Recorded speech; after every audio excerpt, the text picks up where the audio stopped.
আমি কিভাবে nail extension করি সেটা তো অনেকবারই তোমাদেরকে দেখিয়েছি। আজকে কিভাবে নেল রিমুভ করতে হয় সেটাই তোমাদেরকে দেখাবো। এই ডিজাইনটা আমি করেছিলাম 1 মাস আগে, যার এখন অবস্থা ঠিক কিছুটা এই রকম। আর এই ডিজাইনটা কিন্তু আমি নিজের নখের ওপর করেছি, মানে জেল ওভারলে করেছি।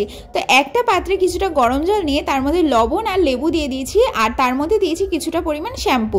লবণ আর লেবুটা কিন্তু পুরোটাই অপশনাল, কারণ ওটা দিলে তোমাদের নখের যে ভেতরের নোংরাটা সেটাও কিন্তু পুরোপুরি ক্লিন হয়ে যাবে। তারপর আমি 15 থেকে 20 মিনিট মতো হাতটা চুবিয়ে রেখেছি। তারপর কোনো একটা শার্প জিনিস দিয়ে এইভাবে তোমাদের জিনিসটাকে তুলতে হবে।